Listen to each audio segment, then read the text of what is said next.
Mission education PhD में आप सभी का स्वागत है।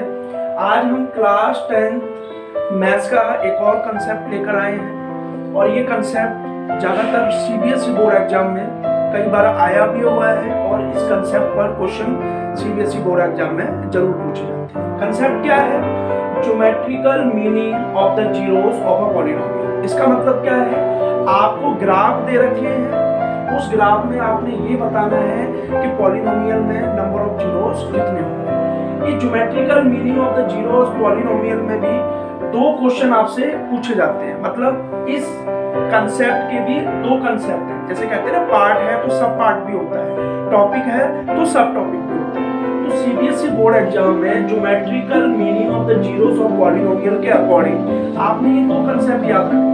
इन दो कंसेप्ट के बाहर से क्वेश्चन नहीं पूछे जाते। और पहला कंसेप्ट क्या है? The graph of y equal to px for some polynomial px find the number of zeros of px। कहने का मतलब क्या है?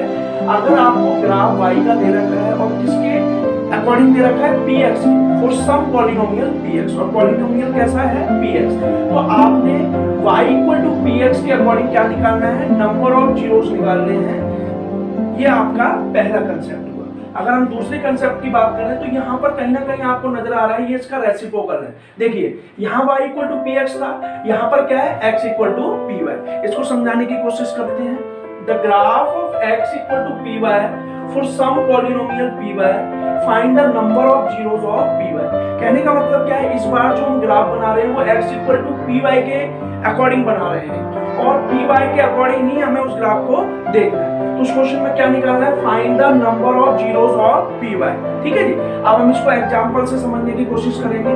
तो ये दो कंसेप्ट आज हम geometrical meaning of the zeros of polynomial के अकॉर्डिंग कोशिश करेंगे और इन दोनों कंसेप्ट में हमारे कंसेप्ट क्या हैं, हमारे क्वेश्चंस कैसे बनते हैं, आज हम इस क्लास के माध्यम से जानने की कोशिश करेंगे। देखिए, अगर हम पहला कंसेप्ट जानने की कोशिश करें, example 1।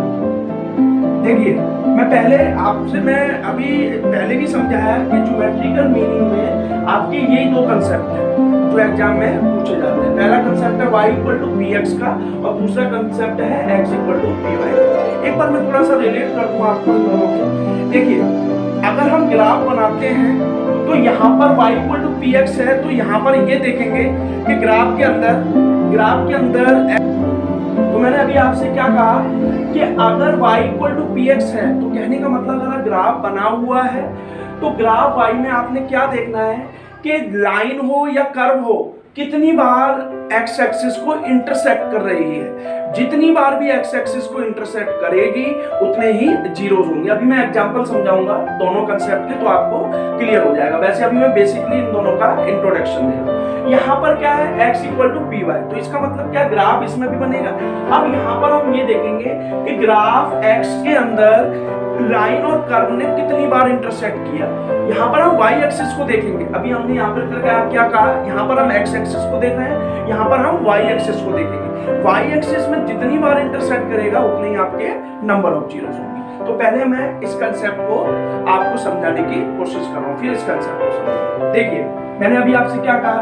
y equal to px है, तो देखिए पहला ग्राफ बनाता हूं मैं। मान लीजिए मैंने ये ग्राफ बनाया और आप सबको पता है ये x एक्सिस होती है पॉजिटिव, ये नेगेटिव। मैं x और x बार से डिनोट कर रहा हूं, आप याद रखना। ज्यादातर क्वेश्चनों में मैं ऐसे करूंगा, ये पॉजिटिव y एक्सिस है और ये नेगेटिव y एक्सिस है। ठीक है जी। कंसेप्ट क्या है? मुझे x एक्सिस को देखना है क्योंकि y इक्वल टू px है। x एक्सिस को जितनी बार भी इंटरसेक्ट करेगा उतने ही आपके नंबर ऑफ जीरो होंगे। मान लीजिए मैं एक क्वेश्चन बनाता हूं, मान लीजिए मैंने ये बना लिया। ठीक है जी। अब आप देखिए, ये आपकी x एक्सिस है और ये आपकी y एक्सिस है। आप मुझे बताइए, क्या इस लाइन ने इस y एक्सिस को या x एक्सिस को इंटरसेक्ट किया?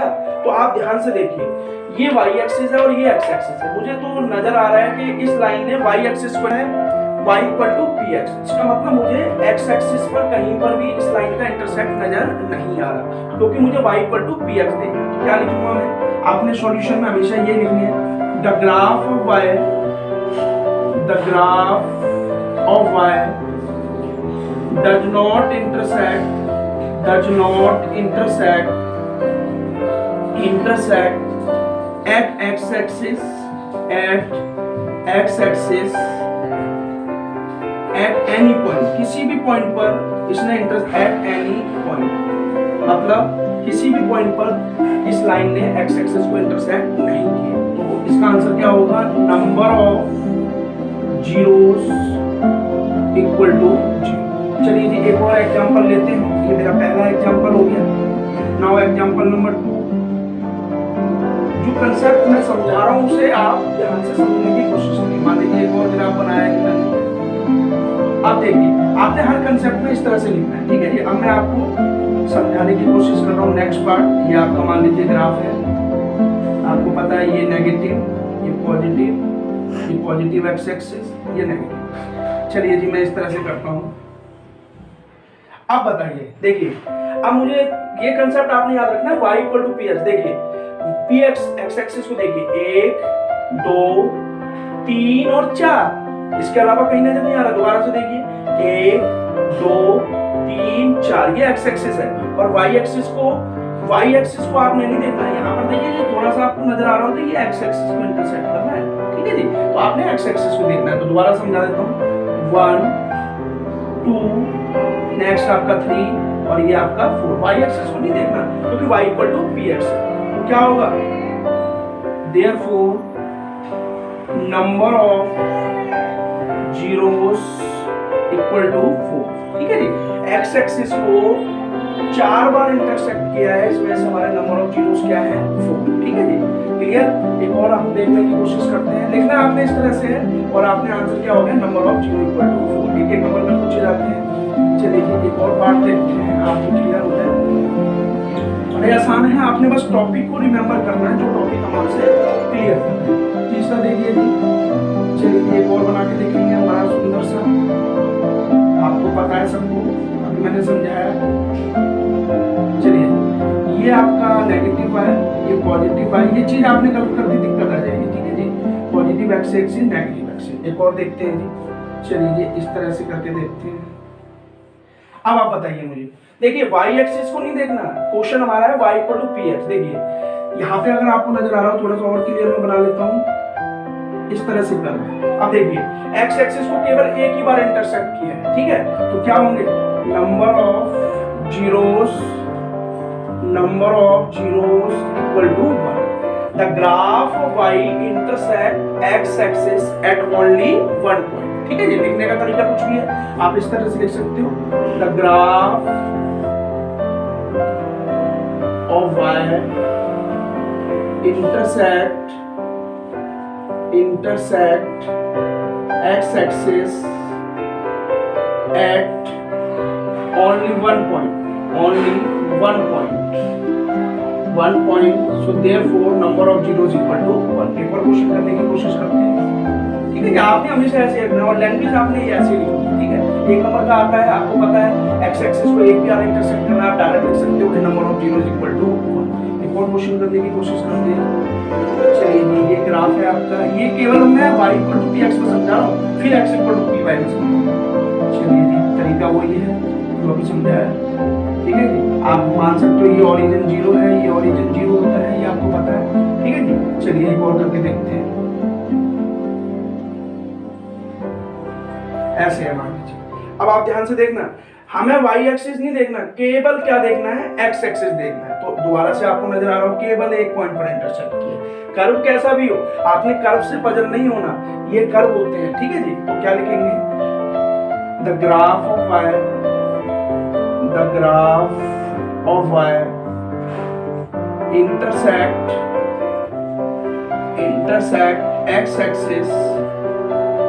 x एक्सिस at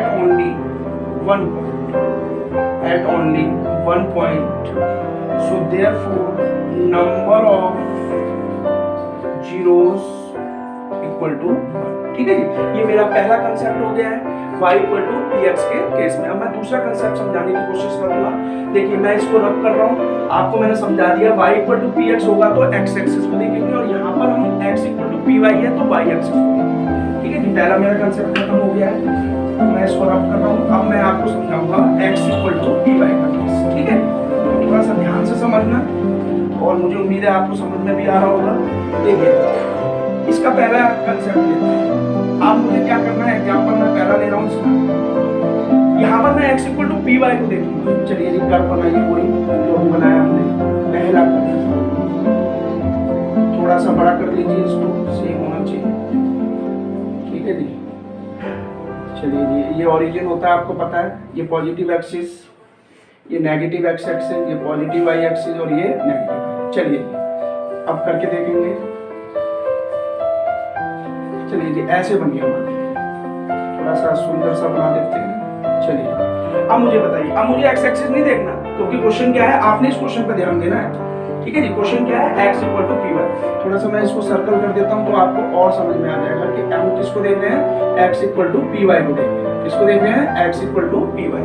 चलिए देखिए 1 2 3 4 पर ये किसके हैं, x एक्सिस के। हमें देखना किसका है, y एक्सिस का, क्योंकि क्वेश्चन क्या है, x equal to P Y. तो इस बार क्या लिखेंगे, the graph of x axis intersect the graph of x लिख सकते हो आप, the graph of x intersect y axis at only one point, इसके अकॉर्डिंग तो आपको आंसर पता चलता है। तो therefore नंबर ऑफ जीरोस कितने होंगे, 1, जिसको 1 बोलते हैं, ठीक है जी।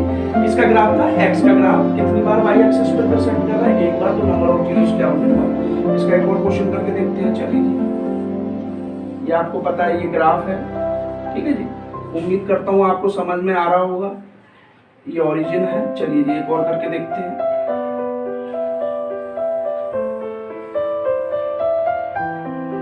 ठीक है जी, अब आप इस कर्व को इस तरह से भी कर सकते हैं, ठीक है जी। अब आप ध्यान देंगे, कर्व है ना, चलिए आप इससे ही समझ लीजिए। आप बताइए मुझे,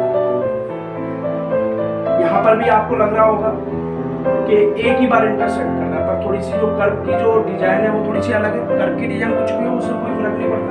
तो सेम प्रोसीजर क्या लिखेंगे हम, Therefore ग्राफ ऑफ x कितनी बार इंटरसेक्ट कर रहा है, एक बार। कर्व, मैं कर्व के बारे में समझा, कर्व तो कैसे भी बन सकता है। तो इसका आंसर क्या बनेगा, number of zeros equal to, इसका आंसर भी 1 होगा, ठीक है जी। आंसर तो कुछ भी हो सकते हैं, ठीक है जी। थर्ड देखिए, एक और देखिए, थोड़ा सा ध्यान से देखेंगे आप। चलिए ये आपका ओरिजिन है, मान लीजिए ऐसा स्ट्रेट लाइन में बन रहा है। कैसा बन रहा है, स्ट्रेट लाइन में बन रही है। तो कैसे करेंगे इसको, चलिए जी बताइए। अब देखिए, the graph of x intersect y axis, इनकी आवश्यकता नहीं है, इनको रख कर सकते हैं हम, ठीक है जी। अभी समझा दिया मैंने आपको। चलिए यहाँ पर हम क्या समझाने चाह रहे हैं, the graph of x intersects y axis, the graph of x does not intersect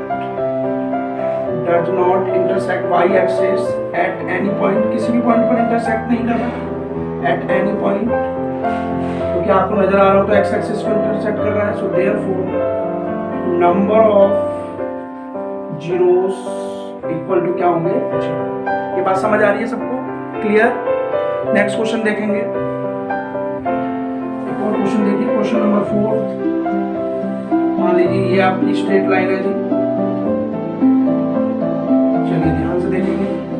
अब ये आपका ओरिजिन आपको पता ही है, कुछ मैं इस तरह से बना देता हूँ इसको। चलिए क्वेश्चन तो कैसे भी आ सकता है ना, ठीक है। अब बताइए मुझे, देखिए x एक्सिस को 2 बार करना है, पर मुझे देखना क्या है, y इक्वल टू px। तो इसका मतलब y एक्सिस को भी इस बार कितने बार इंटरसेक्ट कर रहा है, केवल एक बार। पर ये पॉजिटिव y एक्सिस थी जो हमने पिछले क्वेश्चन में कराया था, ये आपकी क्या है, नेगेटिव y एक्सिस है। पॉजिटिव y एक्सिस हो, नेगेटिव y एक्सिस हो, उससे कोई फर्क नहीं पड़ता, बस हमने ये देखना है कि y एक्सिस को इंटरसेक्ट कर रहा है या नहीं कर रहा। तो क्या लिखेंगे इसका, द ग्राफ, ये इसी का सॉल्यूशन है क्वेश्चन नंबर 4 का। द ग्राफ, क्वेश्चन नंबर 4 का ये सॉल्यूशन है। अगर आप ध्यान से देख रहे हो तो कंफ्यूजन नहीं होना आपको कि मैंने ग्राफ बनाया, यहाँ इसका सॉल्यूशन लिख रहा हूँ। तो ग्राफ